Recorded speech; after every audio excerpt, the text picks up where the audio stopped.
welcome to Decoded. I'm your host, Sophina Turner. I welcome you back to a new episode. This episode is going to be where I'm going to be discussing a little bit of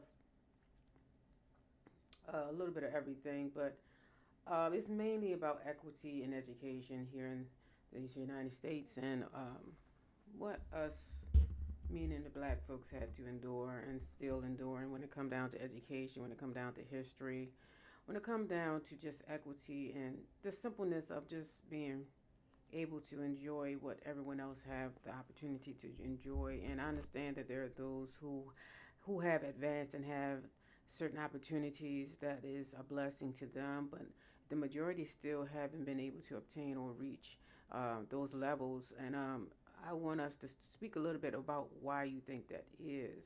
And yes, everything is centered around choice. So let me first say that it is. But there are some things that you don't have a choice in, meaning, what family you're born into, what environment you're born into, and the parents that is chosen for you. You don't have no choice in that. And what people are instilling in you, what they're trying to teach you and show you, you don't have no choice in that neither. So, how you obtain it and how you choose to relinquish that information into the world, it is important to you. It's important and it's very valuable to uh, your end result on your life. So, we do have to make sure we have value and understand that we are valuable in this world. But back to what I'm saying is this world has been a very hard world. It has so much hatred in it. It has so much biasness and um, when it comes down to race, and it's just crazy when we all are humans. You know, we're all born from the womb of a mom. The seed of the dad, and just the life itself from God. Um, so we all are the same in that respect. So I don't understand why, to this degree of why power and money and prestige is the keys to happiness, right? But let's go back in time. I want to speak on a book that I'm reading, and this is the book that I'm reading. And this book right here is The Education of Blacks in the South in 1860 through 1935 by Mr. James D. Anderson. So far, I haven't finished it, as you can see. You see where I'm at? But so far, I've read, and it's interesting. It's been very interesting when it comes down to education of black folks, especially in the Deep South. Um, when the Civil War happened, and upon the ending of the Civil War, and blacks were freed, they were no longer enslaved, where they're in chains. That is, um, it's the mental, it's the mind, is where they continue to enslave. But there are those who fought even against that type of enslavement back then.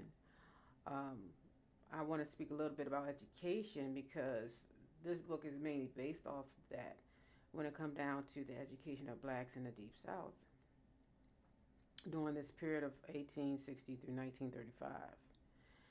And one of the things I can say is how people can persevere through any ordeal, no matter how tough, how rough, how alone they may seem to be, right? It's the will.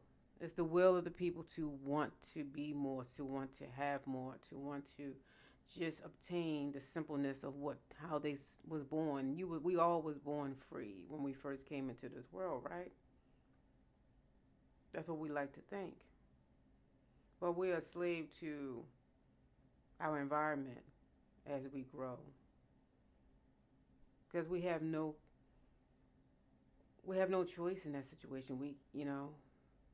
It is what it is. Our parents and guardians are the ones who rear us and try to instill in us what good and evil is, right? What is right, what is wrong. Those moral values that we all should be living by, and hopefully instilling in our children. But education was one of the key components to obtaining some semblance of freedom back then. And how, but we had institutions even back then who tried to really get into the heads of the black folks, the youth. They wanted you to be more of a field hand all your life instead of you persevering with your mind and advancing in that where you have the knowledge and the know-how to achieve more. So in the institutions that I've read on, one of them, the institutions that they had back then was called Hampton University. And this institution back then, of course, it was ran by the white counterparts, and it was this one man who thought that labor is the best way and the only way for any black person. You know, so he looked more toward anyone who didn't have too much of a will to learn anything other than what their labor can contribute to society. So those are the people that this particular educator, or I don't know if you want to call him educator, but president of this school was looking for when they interviewed students. And of course, the parents did not know; they was unaware of that's what the backstory of what's really going on inside of the school, and they were worked not educate them, but they will work them for 12-hour days, 6 days a week in this particular school, and giving them the hope that they can take a trade, learn this trade, whatever trade it is that they're going to this particular school for, and advance and take it out into the world for a better life, a better living, and hope for a better future for their family. That was the goal of the parents. That was the goal of the student. But they had, of course, ulterior motives back then to only keep them as a laborer, not as a person who are informed and who has knowledge, and even really teach them a real trade. It's crazy, right? But yeah, but they persevered even through this because there are those who wanted the education, who uh, they reached out and did what they had to do to obtain the education. And even it just was a lot going on back then. But one of the things that I can say that happened back then was that the former enslaved people was the first to campaign for universal schooling, state supported public education. That's where this really came from. It was from the people, the black people, who just came out of enslavement, and they wanted to be educated because that's one of the main things that they were. They had a law against them learning. So, but they fought for the universal schooling, um, and it has to be state funded, state supported public education. But this being the central threat to the planners of those states and church and family and matters of education, you know, they didn't want that. The South's upper class tolerated the idea of pauper or poor education as a charity to some poor white children, but state enforced public education was another matter. That means all will have to be receiving this education. That includes black folks. And they didn't want that. Why they don't want us to be informed, why they don't want us to be educated, why they don't want us to know the truth of what really happened in the societies in this country. Yeah, as you know now, the banning of books in schools are underway. Of course, it's been underway for the last couple years. So It's just a lot going on with that too. They want to erase Black history as much as they possibly can, and what they lay at our feet is that makes the white children feel bad. No, that allows for the white children to be informed of what really happened in the history of this country is what it does. But that's what they're using.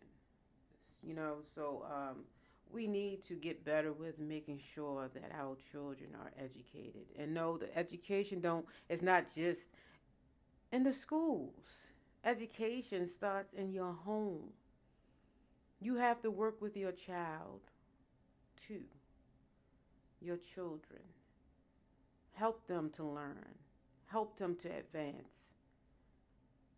you know, show them through deeds.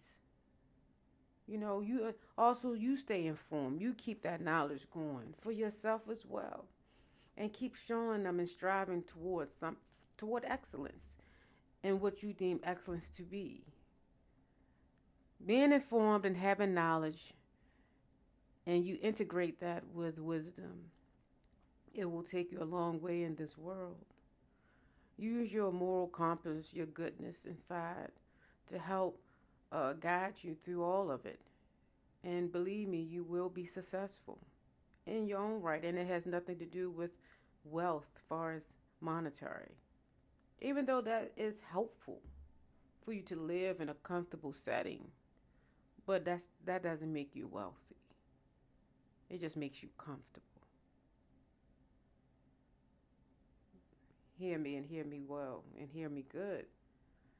Being informed, being educated, having the wisdom to understand all of these things will help to guide you where you can become very happy and at peace. And no one can take that from you. That's one thing they can't. Anyone can take monetary items from you, but they can't take what you have up in here and how you choose to guide this. That's important. Those are key components to living a healthy, peaceful life.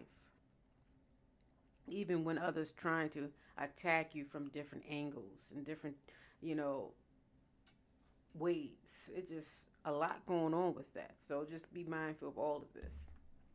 But education is key. You know, I see in my little world, there are parents out here who are working with their children every day. They don't just depend on the school systems to educate their child. And I think that is so wonderful. So anytime I see this, I always express how beautiful that is. Because it's very important to be involved in your child's life, to show them and guide them and teach them and hope that, one day they will do the same for theirs, and let that be the force that guides your family through anything and everything. God, yes, is very important, because without the ultimate being, we would not all exist. So faith is, and your spiritual guidance is important as well. All of this is important, but you gotta open up your brain, your mind, to receive everything, and then put it in different compartments and departments, so you can, organize it and manage it, so you can distribute it out into the world where it's beneficial to you as well as others. You know, so that's just my logic on that. That's why education is important. Because they tried to keep us from being educated. They still want to keep us from being educated. You know, I think we all do have a lot of things that are in common. There are more things that are in common than not, than not. I believe that. I believe that to be true. I remember when First Lady Michelle Obama said that there are more things that we have in common than that separates us, right?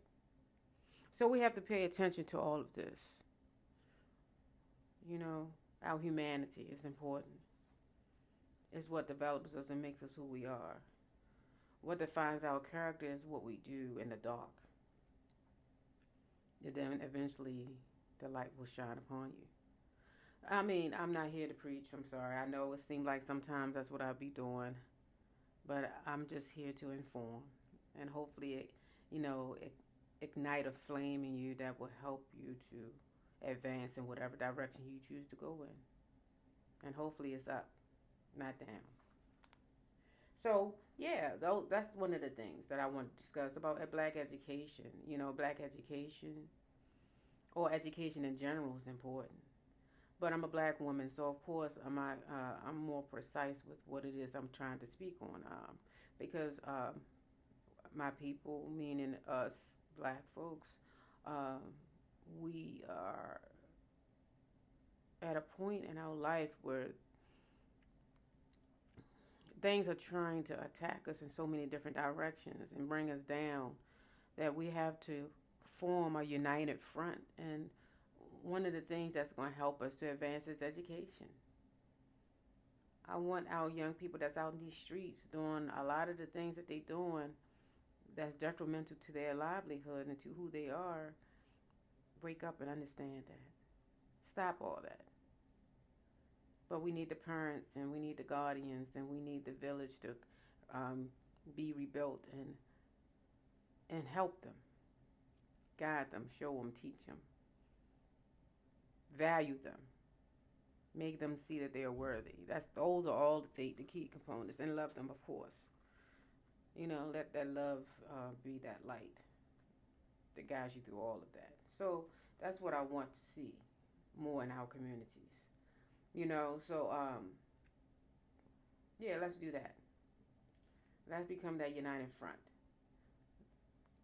Bring back these villages to help raise our children, to make them stronger, make them see clearly of what future they really want, what road they really want to drive down, not just walk, but drive. That's what we want.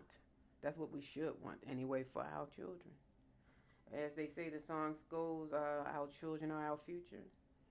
No one said it better than, sang it better than, of course, Whitney Houston. So yeah, let's go with that. We got now state uh, elected officials they want to put the Ten Commandments in the public schools. Now, state and church always been separated because everyone don't live by the same spiritual guidance. Everyone don't see and view things the same.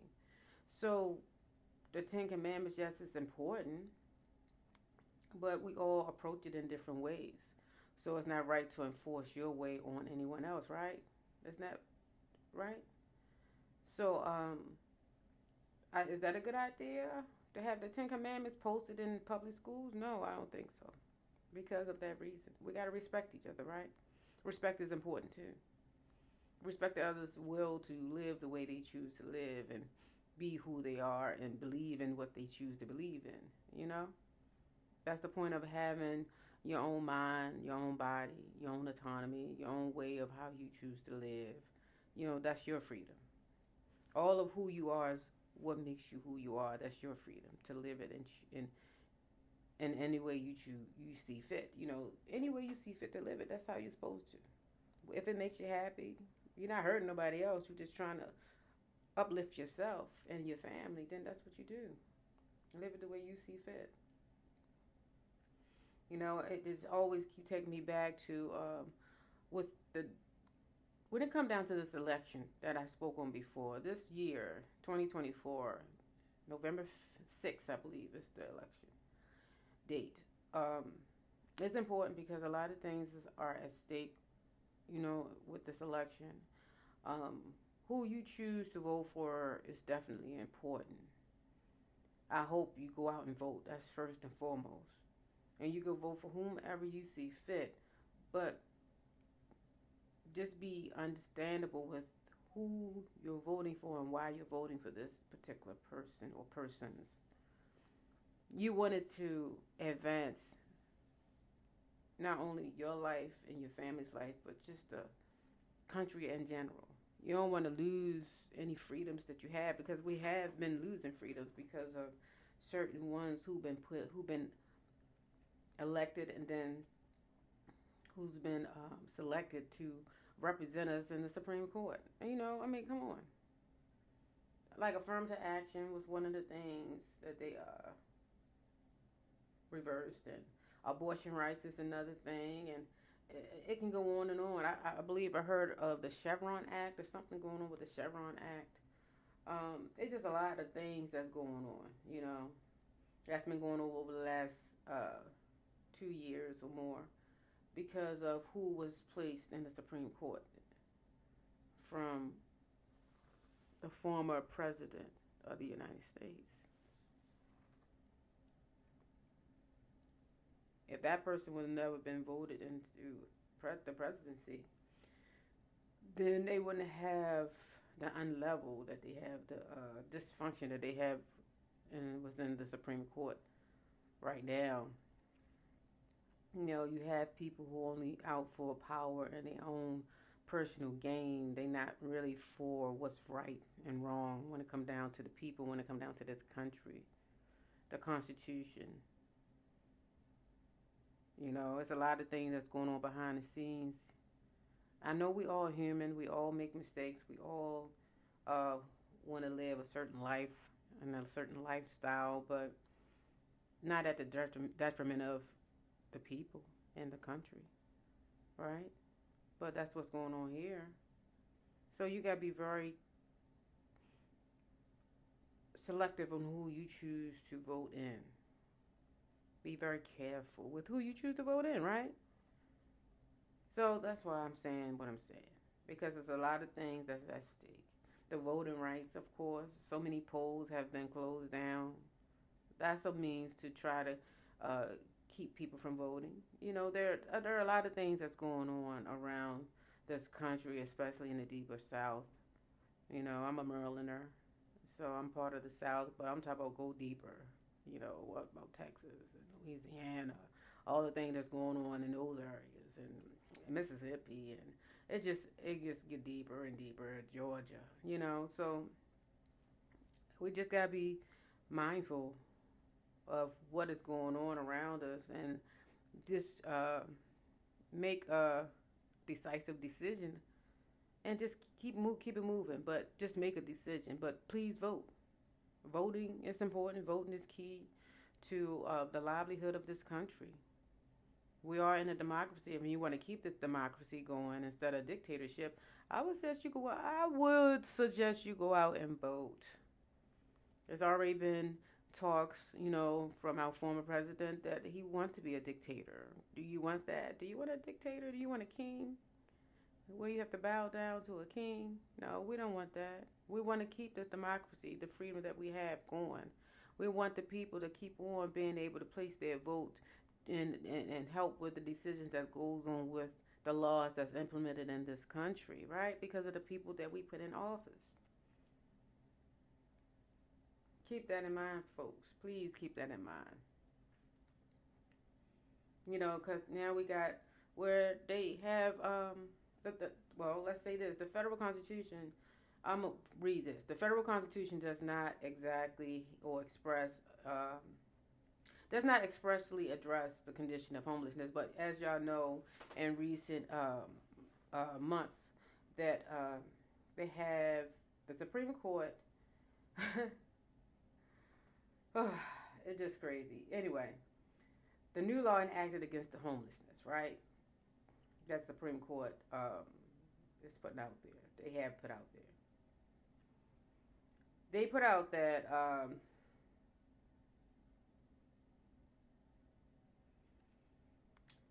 that the Supreme Court ruled March 23rd, 2024, that cities can ban people from sleeping and camping in public places. It was a 6-3 vote, right? The Supreme Court says you can lock up people for sleeping in public places. But if you have nowhere to go, where are you supposed to sleep?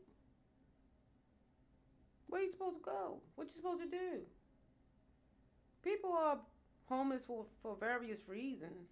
But if you have no place to go, what you supposed to do?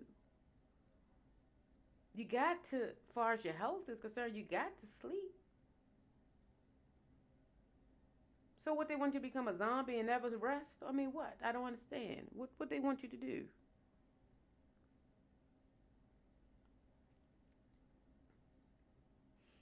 They said the current law is changed in the Ninth Circuit Court of Appeals, which includes California and 8 other western states where the bulk of Americans unhoused population lives.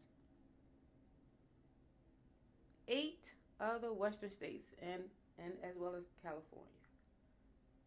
That's where this ban is mainly focused at. But it's all around the country, really. But that's the main, because that's where the main unhoused population lives. So November 5th, 2024, November 5th. I said November 6th, my mistake. But November 5th, 2024, Election Day. People go out and vote. It's very important. It's imperative. This season will affect our livelihood. It will. It truly, truly will. Infect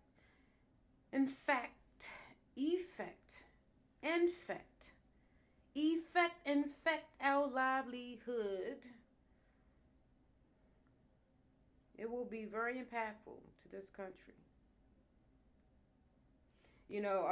They trying to say that our Vice President Kamala Harris is a DEI Vice President, right? And DEI stands for diversity, equity, and inclusion. Diversity, equity, and inclusion is what it stands for. I don't care if she stands for that. That's important. Why wouldn't you want to have diversity, equity, and inclusion, right? Why wouldn't you?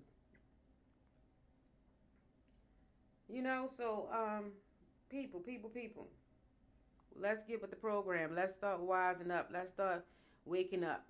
Become the woke individuals that they say that we are. Become more aware and more awake with what's going on around you. Look at the bottom lines, the end results. It's another topic I want to talk about, later down the road on another episode. And I'm going to put this out there. It's going to be about 2025 project. I don't know if this is the first time you ever heard of that, but if it's not, then you understand what I'm talking about. We're going to talk more and more further in detail about that. The 2025 project. You have, I think over 100 organizations, white organizations, who been fooling around with this project for several years.